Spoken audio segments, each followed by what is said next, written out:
સ્વીકૃતિએ ઊંઘવાનો પ્રયત્ન કર્યો, પણ પપ્પા સાથેનો અણબનાવ, અપરાધ ભાવ તેને ઊંઘવા નહોતો દેતો. તે પથારીમાંથી ઊભી થઈ. બારીની બહાર જોતા જોતા તેનો આત્મસંવાદ શરૂ થયો. આવી રીતે વાત નહોતી કરવાની એમની સાથે. તેમને ઓલરેડી મારી સામે કંઈક વાંધો છે. આજના બનાવ પછી તો મારી સામે બિલકુલ વાત નહીં કરે. પહાડવાળી વાત નહોતી કરવાની. એમને શું, એમની જગ્યાએ બીજા કોઈ પણ પિતાને દુઃખ થયું હોત. આવું વિચારતા તે રૂમમાં આંટા ફેરા કરવા લાગી. તે જાતને કશુંક સમજાવવાનો પ્રયત્ન કરી રહી હતી. એક રીતે તો સારું જ થયું. મારી અને પપ્પા વચ્ચે આઈસ બ્રેક તો થયો. એટલીસ્ટ તેમણે કંઈક તો રિએક્ટ કર્યું. મારા પર અકારણ ગુસ્સે થયાનું ગિલ્ટ એમને પણ થતું હશે ને. એવું પણ બને કે કદાચ આવતીકાલે સવારે તેઓ મને સોરી કહે, ત્યારે હું પણ તેમને સોરી કહી દઈશ અને કદાચ અમારી વચ્ચેના સંબંધો સુધરી જશે. યસ, આ ઝઘડો જ કદાચ અમારો સંબંધ સુધારશે. મારે વધારે નથી વિચારવું, અત્યારે સૂઈ જવા દો. તે પથારીમાં પાછી ફરી, પણ મનમાંથી પપ્પાના વિચારો જવાનું નામ નહોતા લેતા. તે ફરી બેઠી થઈ. અત્યારે તેઓ પણ મારી જેટલા જ વ્યાકુળ હશે ને. જેમ મને એમના વિચારો આવે છે એમ તેઓ પણ મારા વિશે વિચારતા હશે ને. હું નથી સૂઈ શકતી તો નક્કી તેઓ પણ જાગતા જ હશે. હું તેમના સોરી કહેવાની રાહ શું કામ જોઉં? પહેલા તો મારે સોરી કહેવું જોઈએ ને. સ્વીકૃતિએ પપ્પાની માફી માંગવાનું નક્કી કર્યું. તેને વિચારેલું કે માફી માંગ્યા પછી તે નિરાંતે ઊંઘી શકશે. પણ સ્વીકૃતિ એ વાતથી અજાણ હતી કે પપ્પાના રૂમની મુલાકાત તેની ઊંઘ ઉડાડી મૂકશે. અપરાધ ભાવથી પીડાતી સ્વીકૃતિ બિલ્લી પગે મમ્મી પપ્પાના બેડરૂમ તરફ ગઈ. તેણે વિચારેલું કે જો બેડરૂમની લાઇટ્સ બંધ હશે તો તેમને ડિસ્ટર્બ કર્યા વગર તે પાછી ફરી જશે. પણ તેને ખાતરી હતી કે આટલા મોટા અણબનાવ પછી મમ્મી પપ્પા પણ જાગતા જ હશે. તે બેડરૂમ સુધી પહોંચી. દરવાજો અધખુલ્લો હતો. સ્વીકૃતિએ અંદર નજર કરી તો અપર્ણા અને સુધાકર વચ્ચે પ્રેમાલાપ ચાલી રહ્યો હતો. હાથમાં હાથ નાખીને બંને એકબીજાની અડોઅડ બેઠેલા હતા. અપર્ણાનું માથું સુધાકરના ખભા પર ટેકવાયેલું હતું અને સુધાકરનો હાથ અપર્ણાના ખભા પર. યુવાની કાળના પ્રેમીઓની જેમ બંને એકબીજામાં મગ્ન હતા. સુધાકરની કોઈ ટિપ્પણી પર અપર્ણા ખડખડાટ હસી રહી હતી. તેઓ એકબીજામાં એ રીતે લીન થઈ ગયેલા જાણે કશું બન્યું જ ન હોય. સ્વીકૃતિ જે ઝઘડાની અસરમાંથી હજુ નીકળી જ નહોતી શકતી. એનું સમાધાન એના મમ્મી પપ્પા વચ્ચે તો ક્યારનું થઈ ચૂકેલું હતું. આ જાણીને સ્વીકૃતિ આઘાત પામી. તે દોડીને પોતાના રૂમમાં ચાલી ગઈ. આંખમાંથી વહેતા આંસુઓ સતત તેનો ચહેરો પલાળી રહ્યા હતા. પપ્પાને મારી સામે જ વાંધો છે. મમ્મી સાથે આટલા ઝઘડા થયા પછી પણ એનું મન ફરી એકવાર વિચારોમાં ખોવાઈ ગયું. મારી સાથે સમાધાન અને સુલેહ કરવાને બદલે તેઓ તો પોતાના જ વિશ્વમાં વહેરી રહ્યા છે. સોરી કહેવાની વાત તો એક બાજુ, તેમના વર્તનમાં પસ્તાવ થયાનો અણસાર સુદ્ધા નથી. સ્વીકૃતિને ફરી એકવાર પોતાની જાત અનવોન્ટેડ લાગવા લાગી. માંડ શાંત પડેલી જાતમાં ફરીથી વમળો શરૂ થયા. તેને મોબાઈલ હાથમાં લીધો. સોશિયલ મીડિયામાં તેનું કમ્પલ્સિવ સ્ક્રોલિંગ શરૂ થઈ ગયું. આટલો મોટો આઘાત તે એકલી પચાવી શકે તેમ નહોતી. આ વાત તેને કોઈકની સાથે શેર કરવી હતી, પણ આવી અંગત અને સંવેદનશીલ બાબત કોની સાથે શેર કરવી? સૌથી પહેલા તેને ધ્રુવીનો વિચાર આવ્યો, પણ થોડા સમય પહેલા ધ્રુવીએ કરેલો મેસેજ યાદ કરીને તેને માંડી વાળ્યું. પછી તેને લાગ્યું કે અનિરુદ્ધ જેવી પરિપક્વ અને પ્રબુદ્ધ વ્યક્તિને આ વાત કરી શકાય, પણ આટલી મોડી રાતે?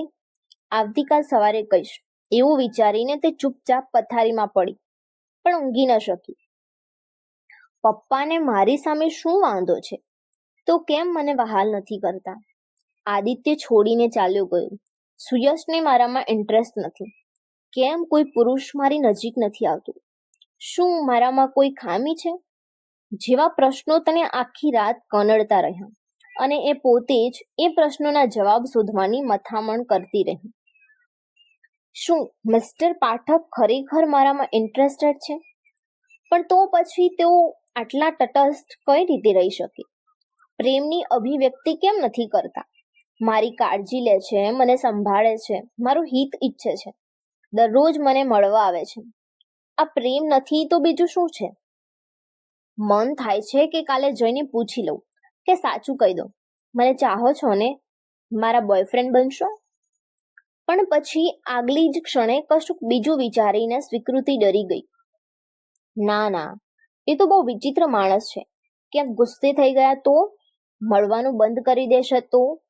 એના કરતા આ સંબંધ શું ખોટો છે? સ્વીકૃતિ, ઉતાવળ નહીં કર. પણ ઉંમરનો આટલો મોટો તફાવત આ સમાજ સ્વીકારી લેશે? આ સંબંધ વિશે મમ્મી પપ્પાને ખબર પડશે તો? અરે, હું પણ કેટલું આગળનું વિચારવા લાગી. હજુ મેં મિસ્ટર પાઠકની લાગણીઓ તો જાણી જ નથી. સુઈ જા સ્વીકૃતિ, સુઈ જા.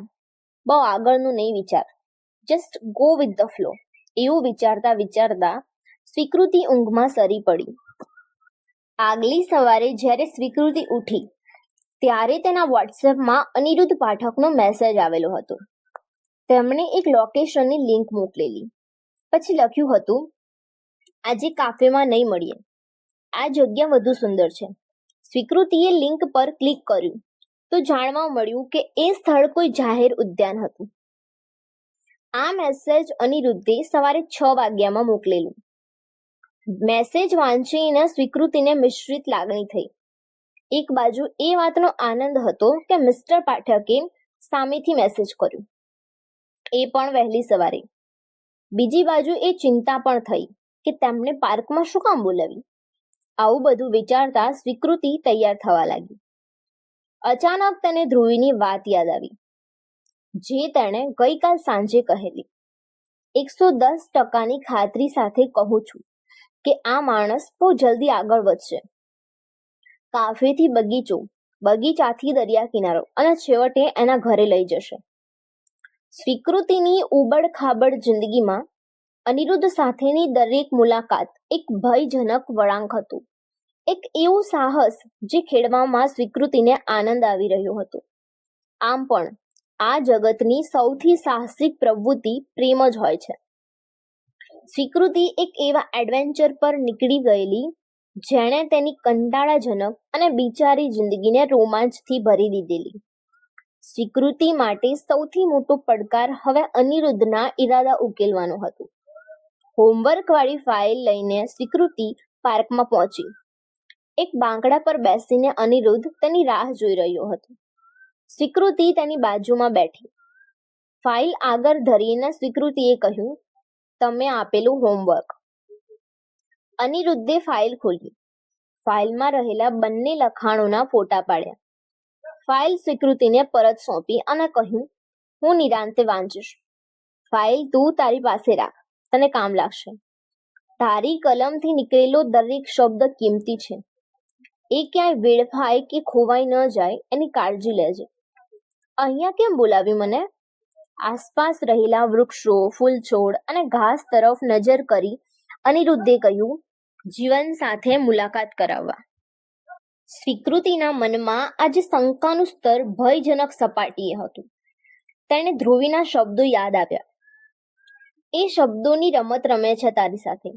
મોટી મોટી ફિલોસોફી ઠોકી તને પોતાની તરફ આકર્ષે છે. તમે મારી પાસેથી શું ઈચ્છો છો? સ્વીકૃતિએ પૂછી લીધું. ભાવનાત્મક આત્મનિર્ભરતા.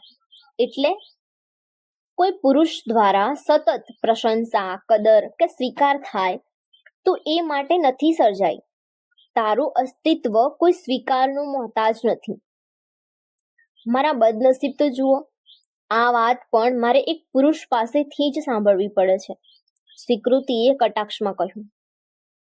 અનિરુદ્ધે એક ઊંડો શ્વાસ લીધો અને કહ્યું, એક પુરુષનો અભાવ બીજા અનેક પુરુષોની ઝંખના કરાવે છે. આ વાક્ય સાંભળીને સ્વીકૃતિ થંભી ગઈ.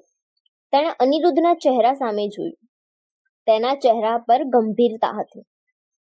એટલે તમે શું કહેવા માંગો છો કે એક પુરુષની ઉણપ બીજા અસંખ્ય પુરુષો પાછળ દોડવા મજબૂર કરે છે? ઉણપની સ્વીકૃતિ અભાવ બંને એક જ થયું ને? ના, ઉણપ એટલે ખામી, કશાકની ગેરહાજરી, જ્યારે અભાવ એટલે ભાવનું લુપ્ત થવું. હાજર હોવા છતાં સ્ત્રીના જીવનમાં રહેલો પુરુષ ક્યારેક ભાવનાત્મક રીતે ગેરહાજર હોય છે. તો પછી ઇમોશનલી અવેલેબલ હોય એવો બોયફ્રેન્ડ ક્યાં શોધવો એ પણ કહી દો. અન્યને શોધતી રહીશ ત્યાં સુધી દુઃખી અને નિરાશ થયા કરીશ. સ્વીકૃતિના બોયફ્રેન્ડ ઓબ્સેશન વિશે વિચાર કરતી ધ્રુવી મેડિકલ કોલેજ પહોંચી. તેની પ્રિય બહેનપણી તેનાથી બમણી ઉંમરના કોઈ પુરુષ સાથે સમય વિતાવે છે. એ વાત હજુ તેને ગળે નહોતી ઉતરતી. પુરુષના મોહમાં અંધ થઈને સ્વીકૃતિ પોતાનું કરિયર દાવ પર લગાડી રહી હતી. એ હકીકત ધ્રુવી માટે અપાચ્ય હતી. છતાં એક મિત્ર ધર્મના ભાગરૂપે તેણે આ વાત ખાનગી રાખી. એ પછીના 15 દિવસ સુધી સ્વીકૃતિ દરરોજ અનિરુદ્ધને મળતી રહી. ક્યારેક કાફેમાં તો ક્યારેક બગીચામાં, ક્યારેક દરિયા કિનારે તો ક્યારેક લોંગ ડ્રાઈવ પર.